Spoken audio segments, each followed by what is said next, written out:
মোহতারাম হাজিরিন, গত জুমায় আমরা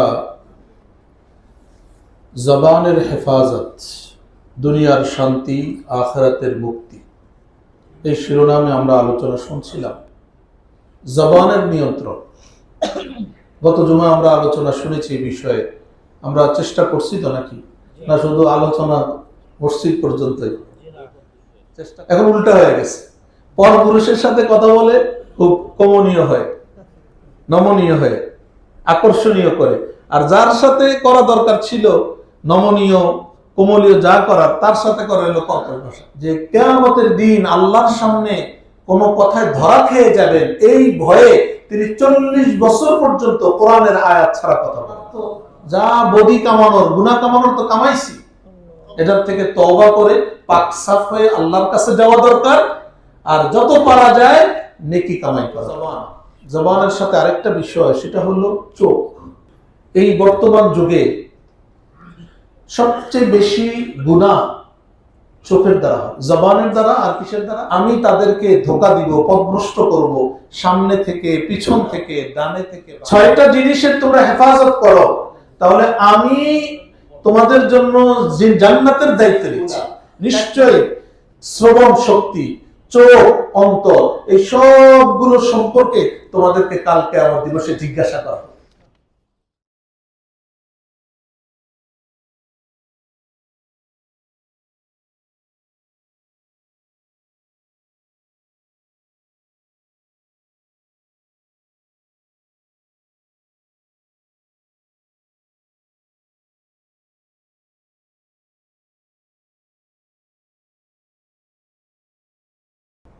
السلام عليكم ورحمة الله وبركاته.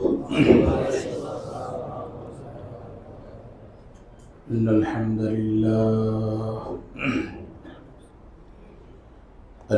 لله نحمده ونستعينه ونستغفره ونعوذ بالله من شرور أنفسنا ومن سيئات أعمالنا. من يهده الله فلا مضل له ومن يضلله فلا هادي له. ونشهد أن لا إله إلا الله وحده لا شريك له.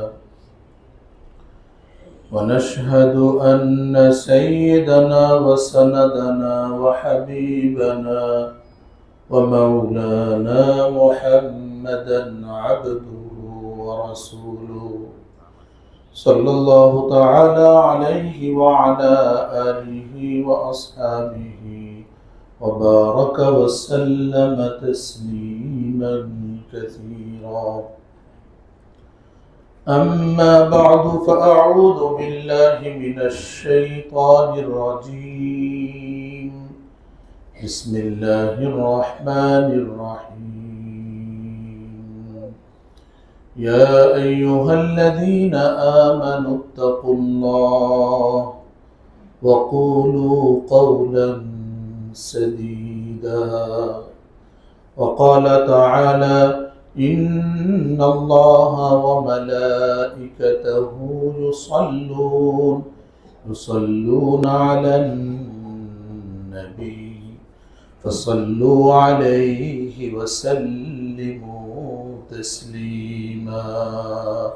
اللهم صل على محمد وعلى آل محمد كما صليت على إبراهيم وعلى آل إبراهيم إنك حميد مجيد. اللهم بارك على محمد وعلى آل محمد كما باركت على إبراهيم وعلى آل إبراهيم إنك حميد مجيد. بلغ العلا بكماله كشف الدجى بجماله حسنت جميع خصاله صلوا عليه وآله মুহতারাম মুকাররম সম্মানিত মুসল্লিয়ানে কেরাম, আমরা সর্বপ্রথম মহান রব্বে করিমের দরবারে শুকরগুজার হব, শুকরিয়া আদায় করব, যেহেতু রব্বে করিম আমাদেরকে মুমিন মুসলমান ইমানদার হিসেবে সৃষ্টি করেছেন। এই জন্য আমরা সবাই বলি আলহামদুলিল্লাহ। আল্লাহ রব্বুল আলমিনের মেহেরবানি দয়া যে তিনি আমাদেরকে জুমাবারে যথাসময়ে আল্লাহর ঘর মসজিদে উপস্থিত হওয়ার মতো সৌভাগ্য দান করেছেন। এই জন্য আমরা আবারও বলি আলহামদুলিল্লাহ। মোহতারাম হাজিরিন, গত জুমায় আমরা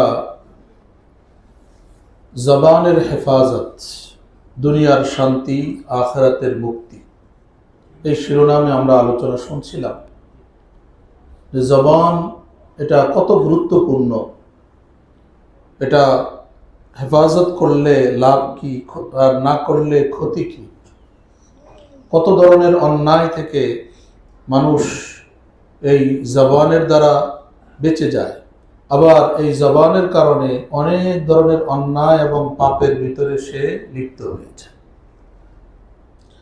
এই জন্য সাহাবী আল্লাহ রসুল সাল্লাল্লাহু আলাইহি সাল্লামকে প্রশ্ন করেছেন যে ইয়া রাসূল আল্লাহ, বাঁচার উপায় কি, নাজাত কিসে, মুক্তি কিসে? আল্লাহ রসুল সাল্লাল্লাহু আলাইহি সাল্লাম তাকে উত্তর দিয়েছেন, আমলিক আলাইকা লিসানাক, হে আমার সাহাবী, তুমি তোমার জবানের উপরে কন্ট্রোল করো, নিয়ন্ত্রণ রাখো, নিয়ন্ত্রণ তুমি তোমার জবানে রাখো। আর ফিতনার সময় বাহিরে তুমি ঘোরাফেরা করো না, অপ্রয়োজনে বাহিরে ঘোরাফেরা করো না। ওয়াল ইয়াসআকা বাইতুক, তোমার ঘরে অবস্থান করো। আর আল্লাহ রাসূল তৃতীয় কথা বলেছেন, অবকি আলা খাতিআতি, তোমার ভুল ত্রুটির জন্য আল্লাহর কাছে কান্নাকাটি করো। প্রথমটা বলেছেন জবানের উপর কন্ট্রোল করো, মুক্তির পথ। অপ্রয়োজনে বাহিরে ঘোরাফেরা করো না, বের হয়েও না, কারণ ফিতনার সময় বাহিরে ঘোরাফেরা করলে, আড্ডা দিলে, গল্প করতে গেলে ফিতনায় জড়ায় যাবে। আর হলো নিজের ভুল ত্রুটির জন্য আল্লাহর কাছে রোনা জারি করো, কান্নাকাটি করো। একটা হাদিস রাসূলের, এটার উপরে যদি আমরা আমল করতে পারি, দেখবেন যে জীবনের ভিতরে একটা বিপ্লব ঘটে যাবে, কত পরিবর্তন আসবে। জবানের নিয়ন্ত্রণ, গত জুমা আমরা আলোচনা শুনেছি এই বিষয়ে।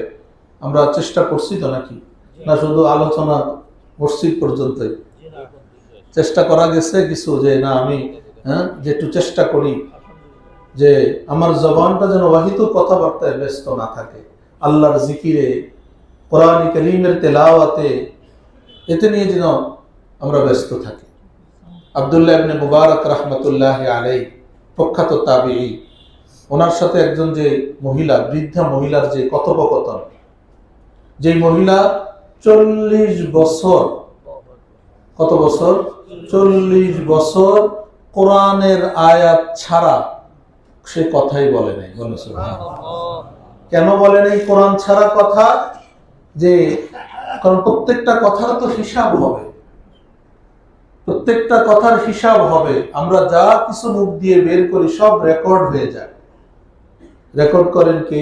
ফেরেশতা। কে করেন? ফেরেশতা। আল্লাহর হুকুমে ফেরেশতা করে। তো এই জন্য উনি এই চিন্তায় যে আমি কি বলবো, কোনটা আমার বিপক্ষে যাবে, এর থেকে ভালো আমি কোরআন দিয়ে কথা বলবো। কেউ কিছু জিজ্ঞাসা করলে কোরআন দিয়ে উত্তর দিব। কোরআন তো আর এখানে বিপক্ষে যাওয়ার কোনো সুযোগ নাই, কারণ কোরআনের প্রতিটা হরফেই নেকি। সুবহানাল্লাহ। এজন্য উনি কত বছর কোরআন দিয়ে কথা বলেছেন। তাহলে কোরআন দিয়ে কথা বলতে গেলে বেহুদা কথা বলার সুযোগ আছে? বেহুদা কথা বলার সুযোগ নেই। বেহুদা আলাপ করলে এই যে যত পারিবারিক অশান্তি, ঝগড়া, বিবাদ, যত জট আছে, এগুলোর মূল কারণ হলো এই বেহুদা কথাবার্তা। আমি শুনেছিলাম আপনাকে যে একজনের কাছে তাবিজের জন্য গেছে, ঝগড়া স্বামী স্ত্রীর, উনি তাবিজ দিয়ে দিচ্ছেন যে জিহ্বার নিচে রাখতে হবে, জিহ্বার নিচে তাবিজ রাখা, মানে ইচ্ছা করলেই কোনো কথা বলতে পারবে না, জিহ্বার নিচে যদি কিছু একটা থাকে স্বাচ্ছন্দ্যে কথা বলা যায়, বলা যায় না। কথা বললেও বোঝা যাবে না ভালোভাবে, ঝগড়া করবে কি? তাবিজ রাখছে, ঝগড়া এমনি ভালো হয়ে গেছে স্বামী স্ত্রী। আজকে আপনি মহিলা মানুষ ঘরে, এদের সাথে যত কথা বলবেন, কথার জবাব দিবেন, তত ঝগড়া বাজবে। চুপচাপ শুনে থাকবেন, কথা কম বলবেন, অনেক কিছু থেকে নিরাপদ থাকবেন। রাসূলের এক কথায় অনেক সমস্যার সমাধান, কিন্তু আমরা মানার চেষ্টা করি না। আল্লাহ আমাদেরকে মানার তৌফিক দান করেন। আমাদের সমাজের যে অবস্থা, এর থেকে আল্লাহ আমাদেরকে বের হয়ে আসার তৌফিক দান করেন। আব্দুল্লাহ ইবনে মুবারক রাহিমাহুল্লাহ, প্রখ্যাত তাবিঈ, উনি বলেন যে আমি একবার কোথাও যাচ্ছিলাম, পথিমধ্যে দেখলাম যে একজন মহিলা, তিনি উলের কাপড় পরে, বৃদ্ধা মহিলা, রাস্তার পাশে তিনি বসে আছেন। আমি তাকে সালাম দিলাম, তো তিনি আমার সালামের জবাব দিলেন কোরআনের আয়াত দিয়ে, সূরা ইয়াসিনের 58 নং আয়াত, সালামুন কাওলাম মির রাব্বির রাহিম। সালামুন কাওলাম মির রাব্বির রাহিম, দয়াবান রবের পক্ষ থেকে সালাম। আল্লাহ কোরআনুল কারীমে ওখানে সূরা ইয়াসিনে বলছেন। ওই কথাটা তিনি আবার রিপিট করলেন, তাকে সালামের জবাব দিলেন যে আপনার জন্য সালাম, মানে আমরা বলি ওয়া আলাইকুমুস সালাম। তো তিনি সেই কথা ওয়া আলাইকুমুস সালাম না বলে বললেন কোরআনের আয়াত, সালামুন কাওলাম মির রাব্বির রাহিম, দয়াবান রহিম রবের পক্ষ থেকে সালাম বর্ষিত হোক আপনার উপরে। আব্দুল্লাহ ইবনে মুবারক রাহিমাহুল্লাহ, তিনি বললেন, আমি তাকে জিজ্ঞাসা করলাম যে আপনি এখানে কি করছেন, একা একা মরুভূমির পথ? তো তিনি উত্তর দিলেন কোরআনের আয়াত দিয়ে, সূরা আরাফ 186 নং আয়াত দিয়ে, কোরআন দিয়ে জবাব দিলেন, ওমান ইউদলিলিল্লাহ ফালা হাদিয়া লাহু, আল্লাহ যদি কাউকে পথ হারা করেন, তারে কেউ পথ দেখাতে পারে না। মানে আমি পথ হারায় ফেলছি, তো সুতরাং পথ হারানোর কারণে আমি আমার কাফেলা থেকে ছুটে গেছি, যে কাফেলার সাথে আমি যাচ্ছিলাম তার থেকে আমি আলাদা হয়ে গেছি, আমি পথ হারিয়ে ফেলেছি। তো উনি বুঝতে পারছেন, আব্দুল্লাহ ইবনে মুবারক, যে মহিলা, এই সম্মানিত মহিলা, সে তার কাফেলা থেকে আলাদা হয়ে গেছে, পথ হারা হয়ে গেছে। এরপরে তিনি তাকে জিজ্ঞাসা করলেন, আপনি কোথায় যাবেন? স্বাভাবিক একজন মানুষ যদি পথ হারায়, তারা জিজ্ঞাসা করি না আমরা, যে ভাই আপনি কই যাবেন, দেখি আমি সহযোগিতা করতে পারি কিনা, আপনাকে নিয়ে যেতে পারি কিনা। তো তিনি বললেন, কোরআনে সূরা বনী ইসরাঈলের প্রথম আয়াত তেলাওয়াত করলেন, সুবহানাল্লাযী আসরা বিআবদিহি লাইলাম মিনাল মাসজিদিল হারাম ইলাল মাসজিদিল আকসা, পবিত্র মহান সেই সত্তা, যিনি তার বান্দাকে রাতের বেলায় নিয়ে গেছেন মসজিদে হারাম থেকে মসজিদে আকসা। আব্দুল্লাহ ইবনে মুবারক রাহিমাহুল্লাহ, উনি বুঝতে পারছেন, উনি তো জ্ঞানী মানুষ, বড় মুহাদ্দিস, যে এই মানুষটা বাইতুল্লাহ থেকে আসছে, হজ করে আসছে, ঠিকানা যাবেন হলে তার বাসিন্দা হলেন বাইতুল মুকাদ্দাসের, এই হলো তার পথ। আসছেন হারাম থেকে, মসজিদুল হারাম থেকে হজ করে, যাবেন কোথায়? বাইতুল মুকাদ্দাস। আল্লাহু আকবার।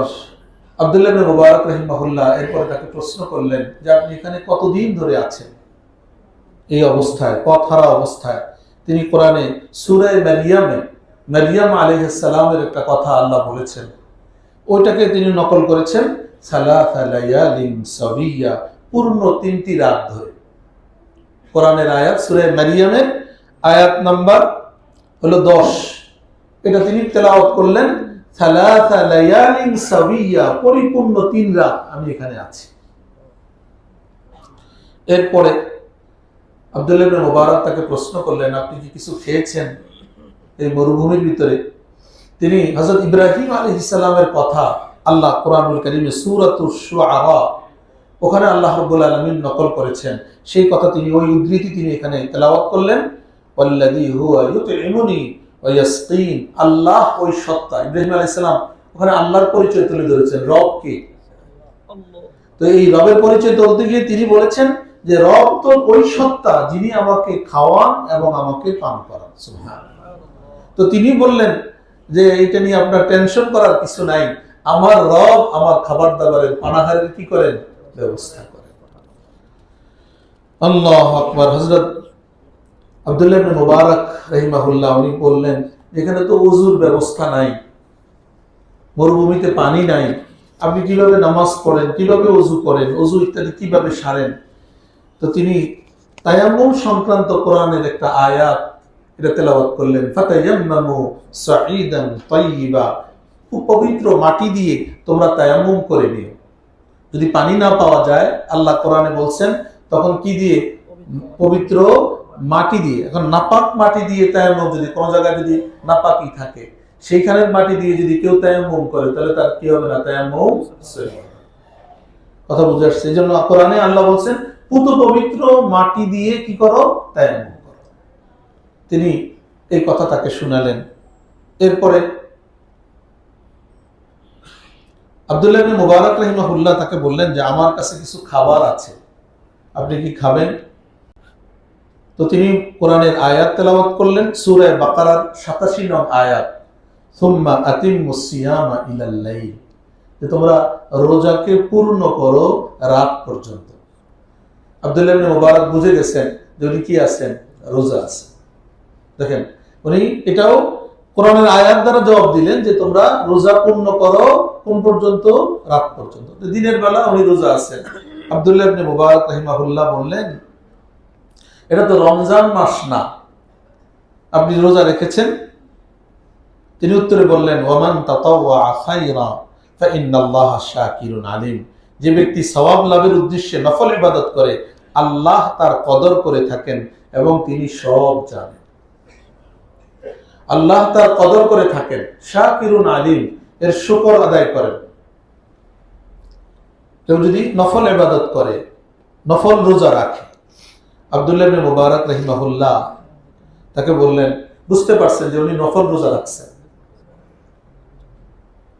আল্লাহু আকবার। আব্দুল্লাহ ইবনে মুবারক রাহিমাহুল্লাহ তাকে প্রশ্ন করলেন, এবার বললেন যে নফল রোজা না রাখলেও তো সমস্যা নেই।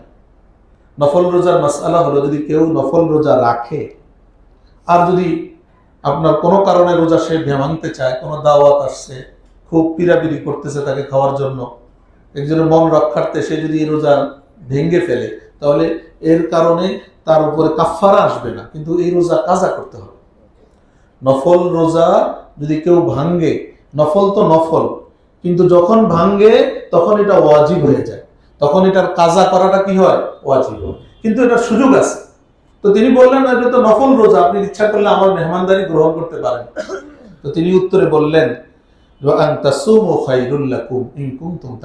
ঠিক আছে, মুসাফির অবস্থায় রোজা ফরজ না, বা রমজান মাসের রোজা না, নফল রোজা, কিন্তু আল্লাহ বলছেন যেখানে অপশন দিচ্ছেন রোজা না রাখার সফরের ভিতরে, সেখানে আল্লাহ বলেছেন যদি তোমরা রোজা রাখো তাহলে এটা তোমাদের জন্য উত্তম।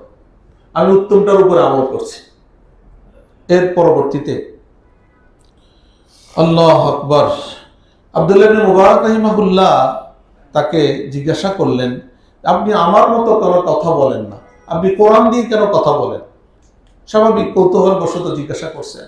তখন তিনি কোরআনের একটা আয়াত তেলাওয়াত করলেন, সূরা কাফ আয়াত নম্বর 18, যে মা ইয়ালফিযু মিন কাওলিন ইল্লা লাদাইহি রাকীবুন আতীদ, যে যা কিছু মানুষ যা কিছু তার মুখ থেকে উচ্চারণ করে এগুলো যে তা গ্রহণ করার জন্য প্রস্তুত থাকে প্রহরী, মানে ফেরেশতা কি আছে, প্রস্তুত আছে। আপনি যা কিছু বলবেন এটা নোট হয়ে যাবে। ভালো বললে ডান পাশের ফেরেশতা, মন্দ বললে বাম পাশের ফেরেশতাটা কি করে ফেলবে, নোট করে ফেলবে। এই কথা তিনি, এই জন্য উনি বললেন যে আমি এভাবেই কথা বলি, কোরআন দিয়ে কথা বলি, যাতে কোনো আমি ধরা না খাই। আব্দুল্লাহ ইবনে মুবারক রাহিমাহুল্লাহ একবার কথা বলার পরে তাকে একবার বললেন যে আমি অনেক প্রশ্ন আপনাকে করে ফেলেছি, আপনি আমাকে, আমার ভুল হয়ে গেছে, আপনি আমাকে ক্ষমা করবেন, বারবার আপনাকে প্রশ্ন করেছি। তো তিনি কোরআনের আয়াত সূরা ইউসুফের 92 নং আয়াত, ওই আয়াত যেটা ইউসুফ আলাইহিস সালাম তার ভাইদের উদ্দেশ্যে বলেছিলেন, ভাইরা অন্যায় করছে না, আমরা তো ঘটনা জানেন, যখন ইউসুফ আলাইহিস সালামের সামনে তারা হয়েছে তখন ইউসুফ আলাইহিস সালাম তাদের থেকে প্রতিশোধ না নিয়ে তিনি ঘোষণা দিয়েছেন, লা তাথরিবা আলাইকুমুল ইয়াউম, আজ তোমাদের প্রতি কোনো তিরস্কার নেই, কোনো অভিযোগ নেই।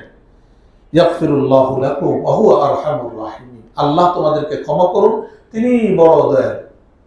তো আপনি আব্দুল্লাহ ইবনে মুবারককে তিনি বুঝাইতে চাইলেন যে আপনি যদি মনে করেন ভুল করছেন, তো এটা আমার পক্ষ থেকে কোনো অভিযোগ নাই, আল্লাহ আপনাকে কি করে দিন, ক্ষমা করে দিন। এরপরে আব্দুল্লাহ ইবনে মুবারক রাহিমাহুল্লাহ ওই বৃদ্ধা মহিলাকে প্রস্তাব করলেন যে আপনি যদি চান আমার উটনির পিঠে সওয়ার হয়ে আমাদের সাথে আপনি চলতে পারেন, আপনি এখানে একা আছেন, আমাদের সাথে উট আছে, আমাদের উটের পিঠে চলে।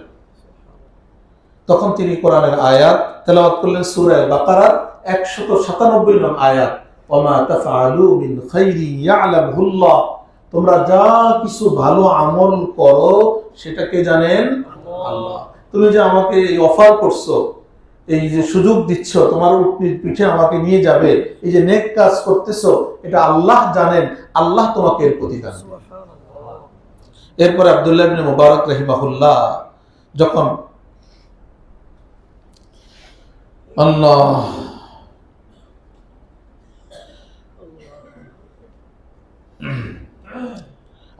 উটনিতে উঠবেন, তখন ওই বৃদ্ধা মহিলা আব্দুল্লাহ ইবনে মুবারক রাহিমাহুল্লাহর সামনে কোরআনের নজরের হেফাজত সংক্রান্ত সূরাতুন নূরের একটা আয়াত তেলাওয়াত করলেন, যে আল্লাহ রাব্বুল আলামিন ইরশাদ করেছেন, কুল লিল মুমিনিনা ইয়াগুদ্দু মিন আবসারিহিম, মুমিন পুরুষদেরকে আপনি বলে দেন হে নবী, তারা যেন তাদের দৃষ্টিকে অবনত রাখে, নিচে রাখে।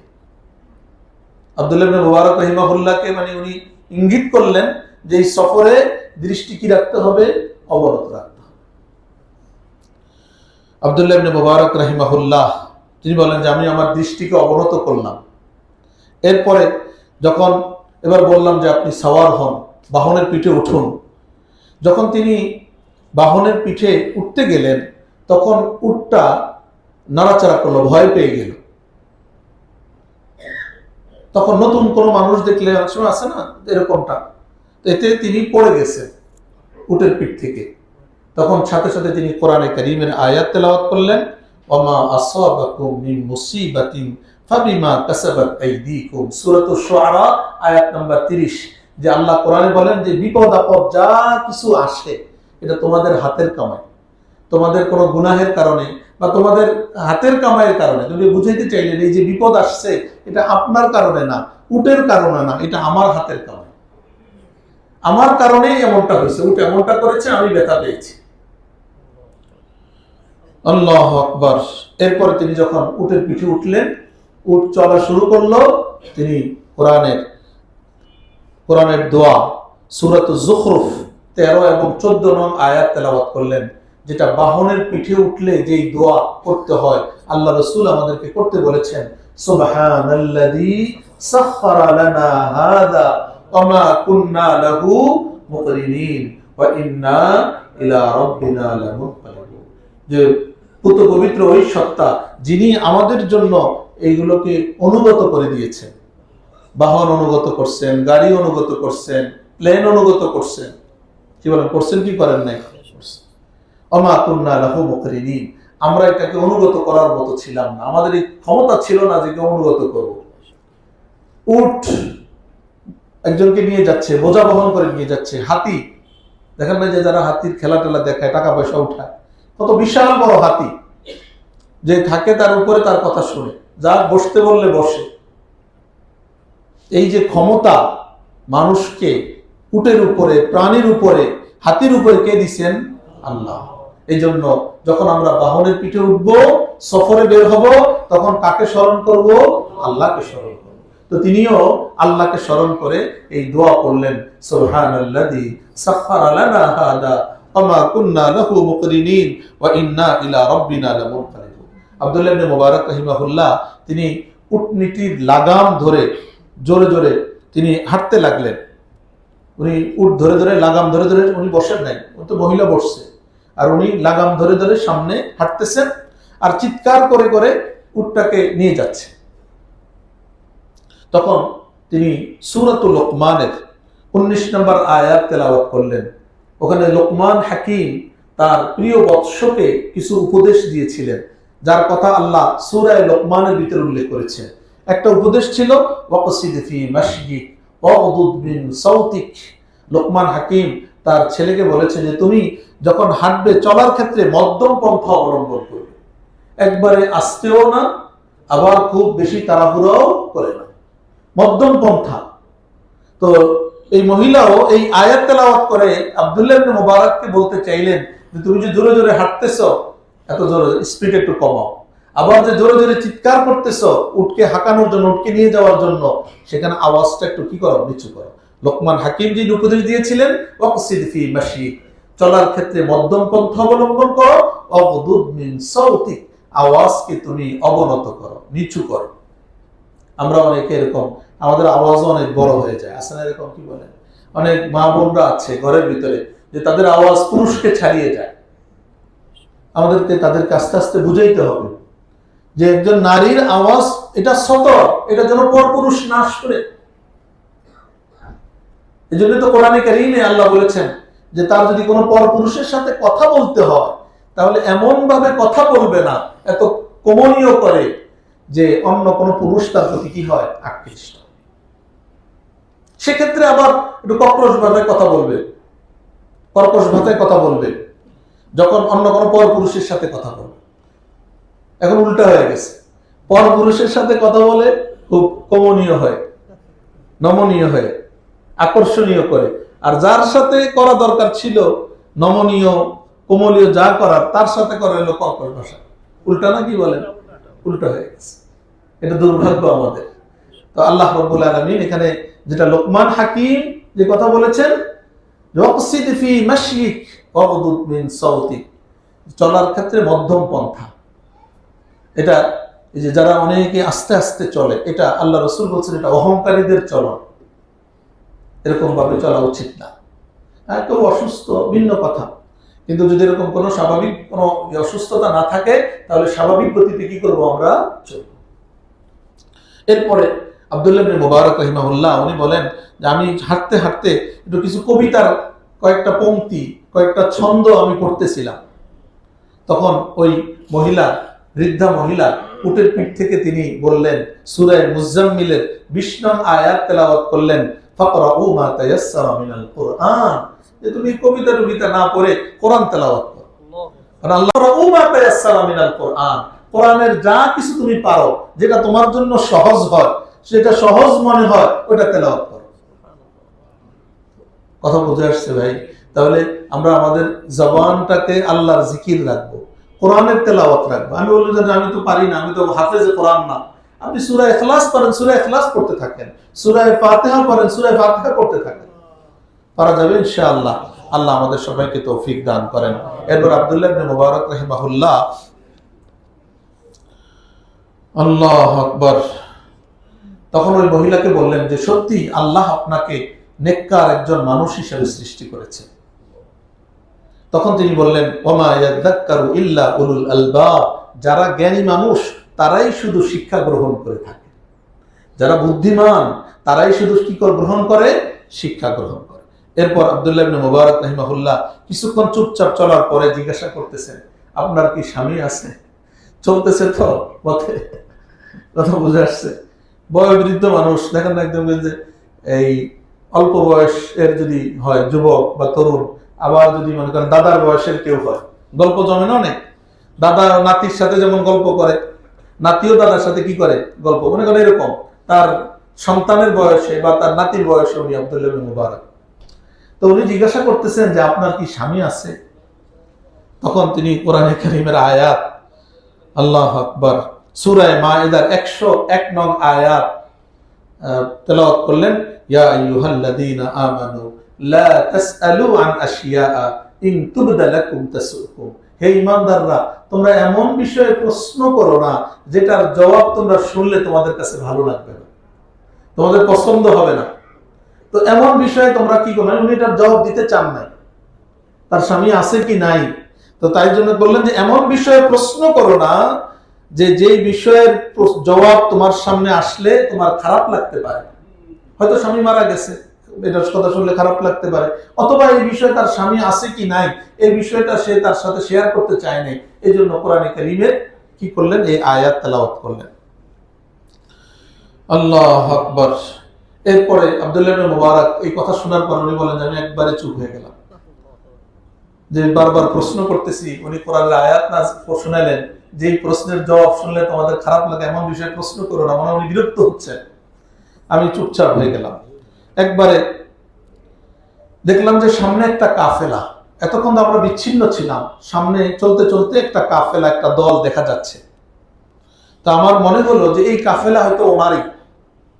আমি তাকে প্রশ্ন করলাম যে এই কাফেলায় আপনার কে আছে, এই যে কাফেলায় যাদের সাথে আপনি আছেন, হজে গেছেন, এই কাফেলায় কে আছে?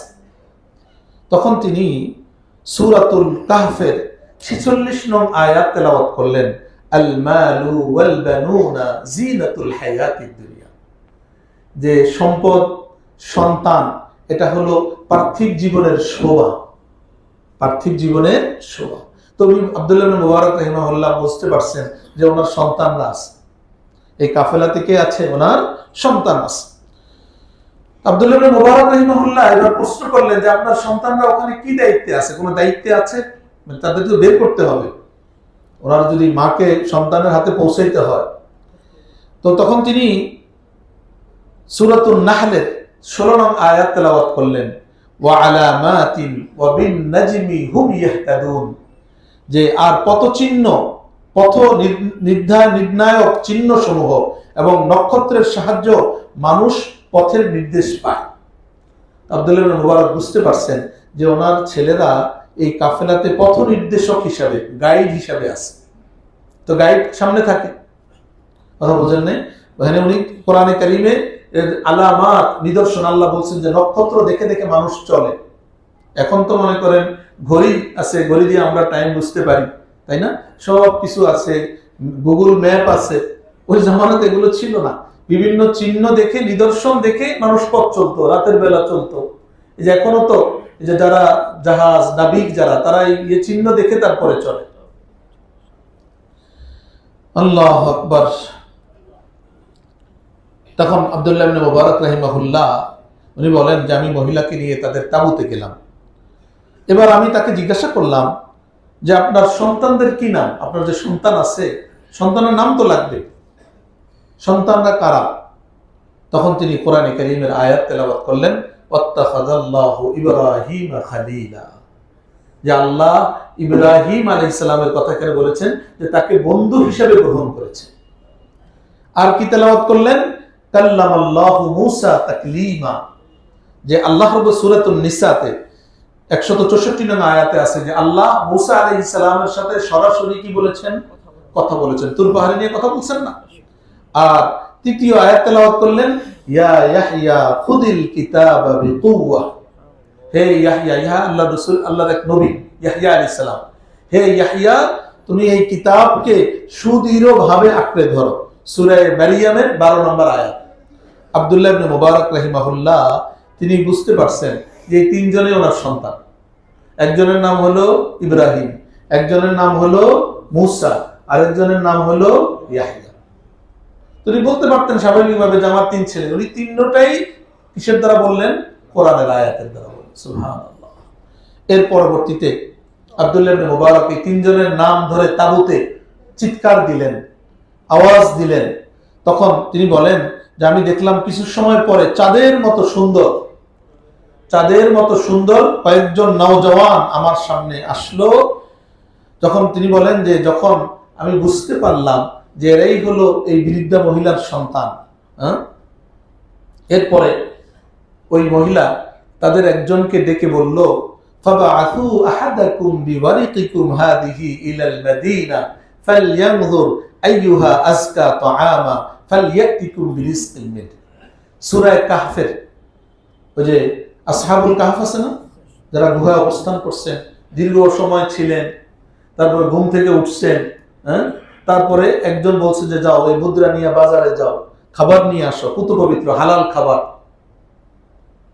তো এখন যায় তো দেখছে যে আর এই মুদ্রা চলে না, তো অনেক দিন তারা ঘুমায় ছিল। ওই আয়াত তাদের সামনে তিনি তেলাওয়াত করে বললেন যে তোমাদের কাউকে এই রৌপ্যগুলো মুদ্রাগুলো নিয়ে শহরে পাঠাও, মানে একজনকে শহরে পাঠাও, একজনকে তোমরা যাও বা কাউকে পাঠাও, এবং সে যেন সেই শহর থেকে একেবারে ভেজাল মুক্ত পুত পবিত্র হালাল খাবার যেন সে নিয়ে আসে। আল্লাহ আকবার। তো আব্দুল্লাহ ইবনে মুবারক রাহিমাহুল্লাহ এই আয়াত শুনে তাদের মধ্য থেকে একটি ছেলে উঠে গেল। যখন তিনি বলছেন যে একজনকে পাঠাও, একজন উঠে গেছে যে সে খাবার নিয়ে আসছে। খাবার যখন ওনার সামনে পেশ করছে, তখন ওই মহিলা, বৃদ্ধা মহিলা তাকে লক্ষ্য করে বললেন, কুলু ওয়াশরাবু হানিআম বিমা আসলাফতুম ফিল আইয়ামিল খালিয়া। পানাহার করো, আল্লাহ কোরআনে কারীমে বলেছেন সূরাতুল হাক্কাতে যে তৃপ্তি সহকারে, কুলু ওয়াশরাবু হানিআন, নিঃসংকোচে তৃপ্তি সহকারে আপনি পানাহার করুন। তো এই কথা বলে মানে কোরআনের আয়াত দিয়ে ওনাকে খানা গ্রহণ করার জন্য, মেহমানদারি গ্রহণ করার জন্য বললেন। আব্দুল্লাহ ইবনে মুবারক রাহিমাহুল্লাহ উনি বলেন যে এই অবস্থা দেখার পরে, উনি তো সেই কতদিন ধরে দেখতেছেন, যাই বলেন তার কি দিয়ে উত্তর দেন? কোরআনের আয়াত দিয়ে উত্তর দেন। উনি বলেন যে আমি এই খাবার ওই সময় পর্যন্ত গ্রহণ করব না যতক্ষণ না আমাকে এটার রহস্য তোমরা বলবে। ছেলেদেরকে বলছে। তখন যে ছেলেরা বলছে যে আমার মা, এটা আপনি তো কয়েকদিন দেখতেছেন, 40 বছর এভাবে তিনি যে কিয়ামতের দিন আল্লাহর সামনে কোন কথায় ধরা খেয়ে যাবেন এই ভয়ে তিনি 40 বছর পর্যন্ত কোরআনের আয়াত ছাড়া কথা বলেন। কত বছর? 40 বছর। আল্লাহু আকবার।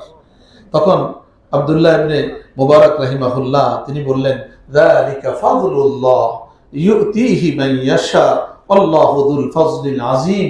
এটা হলো আল্লাহর অনুগ্রহ, এটা আল্লাহ যাকে ইচ্ছা দেন। যে কেউ ইচ্ছা করলে পারবে? বলেন, এটা বলেন। তিনি বললেন এটা আল্লাহর দয়া, আল্লাহর অনুগ্রহ, যে আল্লাহ যাকে চান তাকে এই অনুগ্রহ দেন। আল্লাহু যুল ফাজলিল আযীম, আল্লাহ মহা অনুগ্রহশীল, বড় দয়াবান। এর থেকে আমরা এই কথোপকথন থেকে আমরা যেটা সবক পাইলাম যে অহেতুক অনর্থক কোন কথাবার্তার ভিতরে লিপ্ত হওয়া যাবে না। এই অনর্থক কথার থেকে বাঁচার জন্যই উনি কোরআনে কারীম থেকে কথা বলছেন। আল্লাহর সামনে দণ্ডায়মান হতে হবে। আমরা যা কিছু বলি সব রেকর্ড হয়। কি হয়? আল্লাহ কোরআনুল কারীমে সূরাতুল কাহফে আল্লাহ ইরশাদ করেছেন, ওয়াজাদু মা আমিলু হাদিরা। মানুষ যা কিছু বলে, যা কিছু করে সব কাল কিয়ামত দিবসে উপস্থিত পাবে। তারপরে সে কি বলবে? মা লিহাদাল কিতাব লা ইউগাদিরু সাগীরাতান ওয়ালা কাবীরাতান ইল্লা আহসাহা। আরে আবার কেমন আমলনামা, এ আবার কেমন কিতাব, এটা ছোট বড় কোনো কিছুই তো বাদ যায় না, সব দিয়ে আছে এখানে। এজন্য আমরা যদি কারো পিছনে, কারো আড়ালে, কারো দোষ চর্চা করি, এটা থাকবে কি থাকবে না? হ্যাঁ, কারোর উপরে যদি কথার মাধ্যমে কষ্ট দেই, সেটা থাকবে কি থাকবে না? কাউকে যদি গালিগালাজ করি, সেটা রেকর্ডের ভিতরে, রেকর্ড বুকে থাকবে কি থাকবে না? কারোকে যদি কথার মাধ্যমে জুলুম করি, সেটা থাকবে কি থাকবে না? আবার যদি ভালো কাজ করি, সেটাও থাকবে। এখন ইচ্ছা আপনার, আপনি আমি কি করব? হায়াতে জিন্দেগির জীবনের একটা অংশ চলে গেছে। আল্লাহ রাসূল সাল্লাল্লাহু আলাইহি ওয়াসাল্লাম বলেছেন, আ'মারু উম্মতি মা বাইনা 60 ওয়া 70 ওয়া আকাল্লুহুম মান ইয়াজুজু যালিক। আমার এই উম্মতের বয়স হবে 70 বছরের মাঝামাঝি। 60 থেকে কত? 70। আর এটাও অতিক্রম করবে, এটা খুব কম সংখ্যক মানুষ। আমাদের যাদের 60 হয়ে গেছে, তো কোটা তো হয়ে গেছে পুরা, অথবা 60 থেকে বেশি আছি, যারা 70 প্লাস আছে তাদের তো পুরোটাই শেষ, বোনাস। এখন এই প্রতিটা মুহূর্তকে হিসাব করে করে খরচ করা দরকার আছে কিনা, মেপে মেপে। কারণ আর তো যা বদি কামানোর, গুনাহ কামানোর তো কামাইছি, এটার থেকে তওবা করে পাক সাফ হয়ে আল্লাহর কাছে যাওয়া দরকার। আর যত পারা যায় নেকি কামাই করা দরকার, ভালো কথা বলা দরকার, ভালো জিনিস চিন্তা করা দরকার, মানুষের কল্যাণ কামনায় কাজ করা দরকার, কোরআন তেলাওয়াত করা দরকার, জিকির আজকার করা দরকার, ইবাদত করা দরকার। আল্লাহ আমাদের সবাইকে তৌফিক দান করেন। এটা ছিল জবান। জবানের সাথে আরেকটা বিষয়, সেটা হলো চোখ। কথা বলছেন কাছাকাছি না? চোখের হেফাজত। এটা অত্যন্ত গুরুত্বপূর্ণ। এই বর্তমান যুগে সবচেয়ে বেশি গুনাহ চোখের দ্বারা, জবানের দ্বারা, আর কিসের দ্বারা? চোখের দ্বারা। স্মার্টফোনে কি বলেন, গুনাহ হয় কি হয় না? ইচ্ছা অনিচ্ছায় হয়।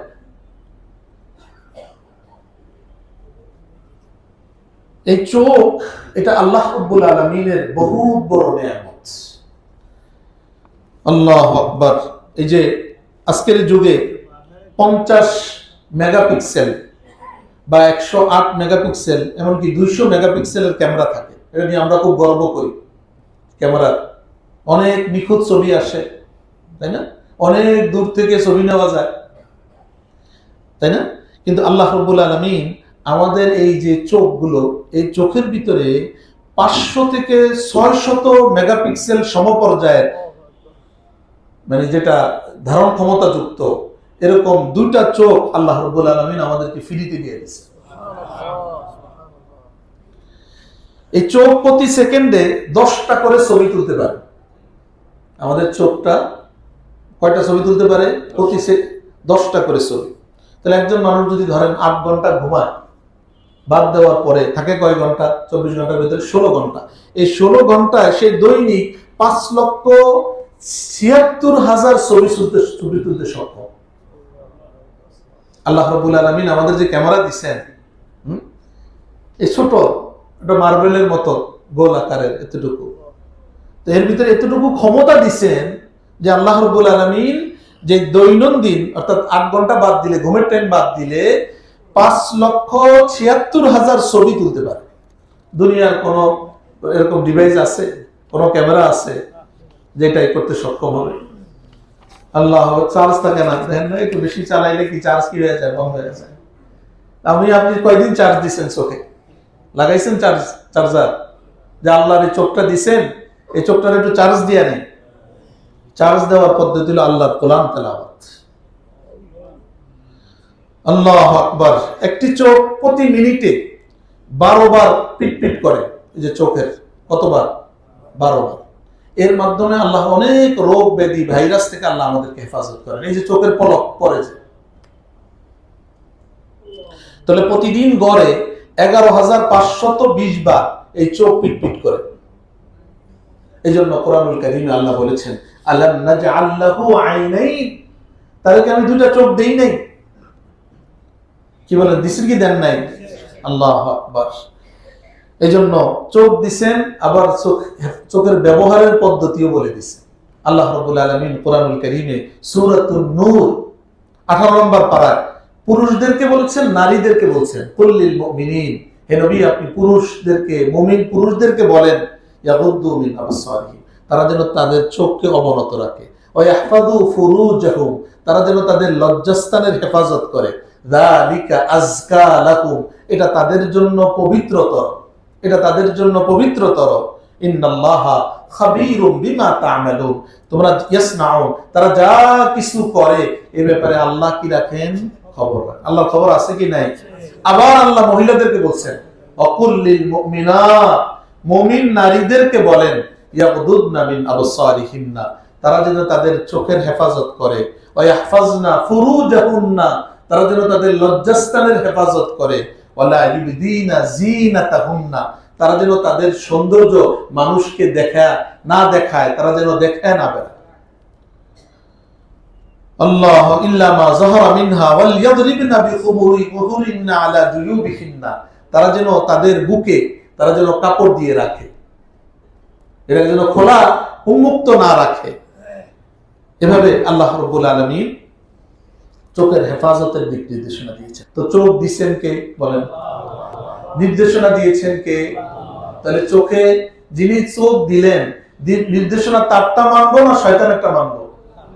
হ্যাঁ, যিনি দিছেন আমাকে আপনাকে চোখের দৃষ্টি, তো তার কথা চলবে না শয়তানের কথা চলবে?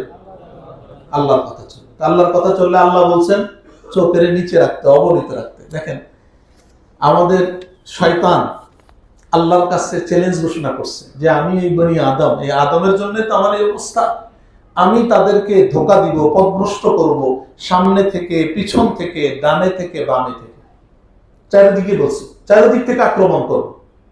মুফাসসিরিনরা উল্লেখ করছেন দুইটা দিক বাদ আছে, একটা হলো উপর আর একটা হলো কি নিচ। এই দুইটার কথা সে বলে নাই, সে বলছে কয়টা? ডানে বামে সামনে পিছনে। এখন আপনি যদি উপরের দিকে তাকান তাহলে তো ধাক্কা খেয়ে পড়ে যাবেন। রাস্তা আছে কয়টা? একটা। কোনটা? সেটা কোন দিকে রাখতে হবে দৃষ্টি? এদিক থেকে যদি আমরা চলি তাহলে ইনশাআল্লাহ নজরের হেফাজত যদি হয়, শয়তানের প্ররোচনা থেকে আল্লাহ আমাদেরকে বাঁচায়। মোহতারাম হাজিরিন, আল্লাহ রাসূল সাল্লাল্লাহু আলাইহি ওয়াসাল্লাম হাদিসে ইরশাদ করেছেন, ইন্নাল্লাহা কাতাবা আলা বনি আদম হাজ্জাহু মিনাজ জিনা। বনি আদমের জন্য এটা জিনা, এক এক লজ্জাস্থানের জিনা একরকম, চোখের জিনা একরকম। বলছেন যে বনি আদমের জন্য জিনা ব্যভিচারের একটা অংশ নির্ধারণ করেছেন। আদরাকা যালিকা লা মাহালা, সেটা সে পাবে। ফাজিনাল আইনাইনি আন নাজার, চোখে দুই চোখের জিনা হলো কুদৃষ্টি, বেগানা নারী দিকে তাকানো, এটা হলো চোখের জিনা। ওয়াজিনাল লিসানি আন নুতকু, জবানের জিনা হলো অশ্লীল কথাবার্তা বলা, কামাত্মজনক কথাবার্তা বলা, যেগুলো জিনা ব্যভিচারের দিকে নিয়ে যায়। গান গাওয়া, যেগুলো করলে যৌন সুরসুরি তৈরি হয়, এগুলো হলো জবানের জিনা। ওয়ান নাফসু তামান্না ওয়া তাশতাহি, আল্লাহ রাসূল বলেন যে মানুষের অন্তর বিভিন্ন কামনা করে, বাসনা করে, তারা যদি পাইতাম, বলে না এরকম কামনা করে, এটা তার নফস। ওয়াল ফারজু ইউসাদ্দিকু যালিকা আও ইউকাযযিবুহু, আর লজ্জাস্থান এটাকে সত্যে পরিণত করে অথবা মিথ্যায় পরিণত করে। সত্যে পরিণত করে মানে এই কাজে তাকে জড়ায়া দেয়। এটা জিনার বাস্তবায়ন হয় লজ্জাস্থানের দ্বারা, কিন্তু সূচনা হয় কিসের দ্বারা? চোখের দ্বারা। আর অন্তর এটা কি করে? পরিকল্পনা করে, প্ল্যান প্রোগ্রাম করে। তাহলে যেখানে সূচনা, ওখান থেকে কন্ট্রোল করতে হবে। যদি আমরা কন্ট্রোল না করি তাহলে আমরা বিপদগামী হয়ে যাব, আমরা আক্রান্ত হয়ে যাব। এই জন্য আল্লাহ কোরআনে বলছেন, ওয়ালা তাকরাবুজ জিনা, জিনার ধারে কাছেও তোমরা যেও। আল্লাহ কোরআনে বলেছেন, ইন্নাস সামআ ওয়াল বাসারা ওয়াল ফুআদা কুল্লু উলাইকা আনহু মাসউলা, নিশ্চয় শ্রবণ শক্তি, চোখ, অন্তর, এই সবগুলো সম্পর্কে তোমাদেরকে কাল কিয়ামত দিবসে জিজ্ঞাসা করা হবে। যেটাকে কোথায় ব্যবহার করছিলা, কোন কাজে ব্যয় করছিলা। এখন যদি রাস্তায় বের হলেন, আপনি হঠাৎ দৃষ্টি করতে পারেন কোন বেগানা নারীর দিকে। এক সাহাবী আল্লাহ রাসূল সাল্লাল্লাহু আলাইহি সাল্লামকে জিজ্ঞাসা করলেন, ইয়া রাসূলুল্লাহ, আমার যদি কারো কোন বেগানা নারীর প্রতি হঠাৎ দৃষ্টি পড়ে যায় তাহলে আমি কি করব? আল্লাহ রাসূল সাল্লাল্লাহু আলাইহি সাল্লাম বললেন যে ফাআমারানি আল্লাহ রাসূল আন আযরিবা বাসারি, আল্লাহ রাসূল আমাকে আদেশ করলেন আমি যেন আমার চোখকে ফিরে আনি, আমি যেন আমার চোখে কি করি? বাস চোখ পড়ে গেছে, চোখ ফিরে নিয়ে আপনি বললেন আস্তাগফিরুল্লাহ। এখন যদি চোখ আটকায় রেখে আস্তাগফিরুল্লাহ করেন, হ্যাঁ, বলে করলেন যে একবার তো তাকানোর অনুমতি আছে, তো আমি লম্বা করে তাকাই না। হযরত আলী রাদিয়াল্লাহু তাআলা আনহুকে আল্লাহ রাসূল বলেন, লা তুতবিইন নাজরাতান নাজরা, একবার যদি তোমার নজর পড়ে যায় এরপরে আর তাকায়ও না। ফা ইন্না লাকাল উলা ওয়া লাইসাত লাকাল আখিরা, প্রথমটা যে তোমার অনিচ্ছায় নজর পড়ার কারণে তোমার গুনাহ হবে না, কিন্তু পরেরবার যদি ইচ্ছা করে তুমি তাকাও তাহলে সেটার কারণে তোমার কি হবে? গুনাহ হবে। তাহলে আকস্মিকভাবে যদি নজর পড়ে যায় সাথে সাথে কি করতে হবে? নজর ফিরিয়ে দিতে হবে। আল্লাহু আকবার। আল্লাহ রাসূল সাল্লাল্লাহু আলাইহি সাল্লাম যারা চোখের হেফাজত করে তাদের জন্য সুসংবাদ দিয়ে গেছেন। হযরত উবাদা ইবনে সামিত রাদিয়াল্লাহু তাআলা আনহু থেকে বর্ণিত হাদিস, তিনি বলেন রাসূল আকরাম সাল্লাল্লাহু আলাইহি সাল্লাম বলেছেন, ইজমানুলি সিত্তান আজমান লাকুমুল জান্নাহ, তোমরা 6টা জিনিসের দায়িত্ব নাও আমার জন্য। তোমরা কয়টা জিনিসের দায়িত্ব নাও? 6টা। আমি তোমাদের জন্য জান্নাতের দায়িত্ব নিচ্ছি। সুবহানাল্লাহ। জান্নাতে আমরা যেতে চাই না, কি বলেন? কে কে চান? দেখি হাত উঠান। আল্লাহ আমাদের সবাইকে জান্নাতুল ফেরদাউসের জন্য আল্লাহ কবুল করে নেয়। তো রাসূল এখানে বলে দিয়েছেন যে 6টা জিনিসের তোমরা দায়িত্ব নাও, 6টা জিনিসের তোমরা হেফাজত করো, তাহলে আমি তোমাদের জন্য জান্নাতের দায়িত্ব নিচ্ছি। 1 নাম্বার, আল্লাহ ইসদাকু ইযা হাদাসতুম, যখন তোমরা কথা বলবে তো সত্য বলবে। কথা বলবে তো কি বলবে? সত্য, সত্য কথা বলবে। দ্বিতীয় বলছেন ওয়াউফু ইযা ওয়াআদতুম, কোন অঙ্গীকার করলে অঙ্গীকার পূর্ণ করবে। তিন নাম্বার হলো ওয়া আদ্দু ইদা তুমিনতুম, তোমাদের কাছে কোনো আমানত রাখা হলে এই আমানতটা যথাযথভাবে আদায় করবে। চার নাম্বার হলো ওয়াহফাজু ফুরুজাকুম, তোমাদের লজ্জাস্থানের হেফাজত করবে। পাঁচ নাম্বার অগুদ্দু আবসারাকুম, তোমাদের চোখকে অবনত রাখবে, চোখের হেফাজত করবে। ওয়াকাফফু আইদিয়াকুম ওয়াকুফফু আইদিয়াকুম, তোমরা তোমাদের হাতকে অন্যের উপর জুলুম করা থেকে নিবৃত্ত রাখবে। কয়টা জিনিস হলো? ছয়টা। এক নাম্বার হলো কথা বললে কি বলতে হবে? সত্য। ওয়াদা করলে ওয়াদা পূর্ণ করা। আমানত রাখলে আমানত আদায় করা। লজ্জাস্থানের হেফাজত করা, চোখের হেফাজত করা, চোখকে অবনত রাখা। আর হলো হাতে দিয়ে কারো উপরে কি না করা? জুলুম না। কারো অন্যায় ভাবে থাপ্পড় মারলেন না, কারো উপরে কোনো অন্যায় করলেন না। এইভাবে যদি আমরা করতে পারি, আল্লাহ রাসূল সাল্লাল্লাহু আলাইহি ওয়াসাল্লাম বলেন, আমি তোমাদের জন্য জান্নাতের জিম্মাদার হয়ে গেলাম। আল্লাহ আমাদের সবাইকে বুঝার তৌফিক দান করেন। এজন্য কবি তিনি বলেছেন, নজর কি হেফাজত কর লো, নজর কি হেফাজত কর লো এ জওয়ানি কে दीवाने, नजर की हिफाजत कर लो ऐ जवानी के दीवाने, ये पलकों का झुक जाना जन्नत का दर खोल देता है। হে যুবকরা, যারা জওয়ানির যৌবনের পাগল, উন্মাদনায় পাগল, তুমি তোমার চোখের হেফাজত করো, তাহলে তোমার এই চোখ ঝুঁকানো এটা জান্নাতের দরজা খুলে দেয়। দরজা, জান্নাতের দরজা খুলে দেয়। আল্লাহ আমাদেরকে আমল করার তৌফিক দান করেন। মোহতারাম হাজিরিন, এই নজর এটা হলো শয়তানের বিষাক্ত তীর। এই যে আমি যে তাকাচ্ছি কোন বেগানা নারীর দিকে, এই যে খুব আকর্ষণ নিয়ে, এই আকর্ষণটা তৈরি করে দেয় কে? শয়তান। আল্লাহ রাসূলের হাদিসে এসেছে, আল্লাহ রাসূল সাল্লাল্লাহু আলাইহি ওয়াসাল্লাম বলেছেন, আন-নাজরাতু সাহমুন মাসমুমুন মিন সিহাম ইবলিস, এই দৃষ্টি এটা হলো শয়তানের বিষাক্ত তীর।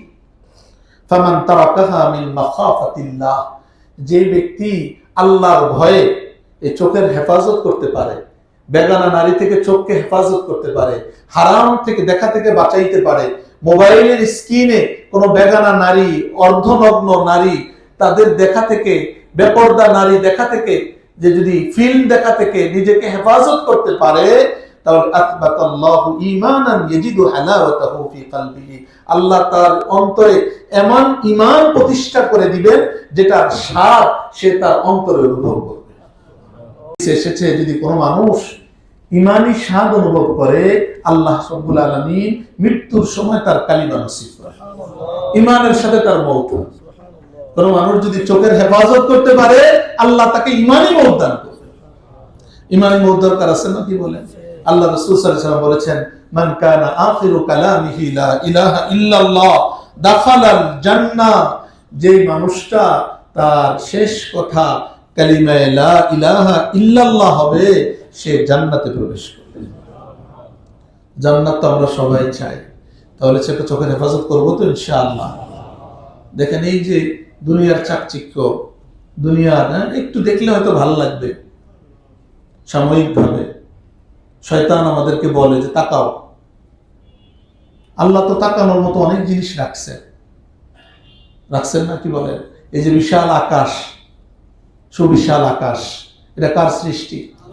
ওটা তাকাইলে গুনাহ আছে? আপনি বিশাল পাহাড়, তরুলতা, সাগর, সমুদ্র দেখেন, আল্লাহ কুদরত দেখেন। আপনার আল্লাহ রাব্বুল আলামিন স্ত্রী দিয়েছেন হালাল, তার দিকে তাকান। আল্লাহু আকবার। এক তো যদি নজরের হেফাজত করে, এক নাম্বার ফায়দা হলো ইবাদতে মন বসে। ইবাদতে কি বসে? মন বসে। মন এদিক সেদিক ছুটাছুটি করে না। পরীক্ষা করে দেখেন, আপনি মসজিদে আসছেন চোখের হেফাজত করে এসে ইবাদত করেন, আর চোখের হেফাজত না করে এসে ইবাদত করেন, দুইটার ভিতরে ওই যে যা কিছু দেখে যদি চোখ এদিক সেদিক ঘুরাইতে থাকেন, আর মসজিদে আসেন দিল ওদিকে যাবে, তাহলে ইবাদতের ভিতরে মন বসাইতে হলে কিসের হেফাজত করতে হবে? এক। দুই নাম্বার হলো চোখের হেফাজতের দ্বারা মানুষের ভিতরে হায়া শরম বৃদ্ধি পায়। যে মানুষ চোখের হেফাজত করে না, যেদিক সেদিকে তাকায়, তার হায়া শরমও কি থাকে না। যেদিকে মানে একজনের বাড়িতে গেল যেদিকে উকি দেয়, কথা বুঝেন? আল্লাহ রাসূল বলেছেন এরকম লোকদেরকে চোখের খোসা দিয়ে, মানে কিছু দিয়ে গুঁতা দিয়ে চোখ উঠে দেওয়ার জন্য, আল্লাহ আকবার। যারা চোখের হেফাজত করে আল্লাহ রাব্বুল আলামিন তাদেরকে জিনা ব্যভিচারের গুনাহ থেকে বাঁচায় দেয়। চতুর্থ হলো আত্মা এবং দৃষ্টি উভয়টাই শুদ্ধ হয়, কারণ এটা সম্পর্ক এখানে সাথে, এখানে খারাপ হইলে দৃষ্টি এখানে কি হয়ে যাবে, খারাপ হয়ে যাবে। আর হলো যে চোখের হেফাজতের দ্বারা আল্লাহর ভয়, তাকওয়া, পরহেজগারি এবং অন্তরের প্রশান্তি নসিব হয়। এগুলো আমরা চেষ্টা করবো তো ইনশাআল্লাহ। আরো আলোচনা, কিছু ঘটনা আছে উল্লেখযোগ্য এ বিষয়ে, যে যাদের চোখের হেফাজতের দ্বারা কি ফায়দা, আল্লাহ যদি বাঁচায় রাখেন ইনশাআল্লাহ আগামী শুক্রবারে আমরা শুনবো। আল্লাহ রাব্বুল আলামিন যে কথাগুলো হলো, আমাদের জবানের হেফাজত গত শুক্রবার আমরা বললাম, আর হলো কিসের হেফাজত, চোখের হেফাজত, প্রত্যেকটা অঙ্গ প্রত্যঙ্গের, কানের হেফাজত, হ্যাঁ, পুরা দেহের প্রত্যেকটা অঙ্গ প্রত্যঙ্গের হেফাজত করার আল্লাহ তৌফিক দান করেন। আখির দাওয়ানা আনিল হামদুলিল্লাহি।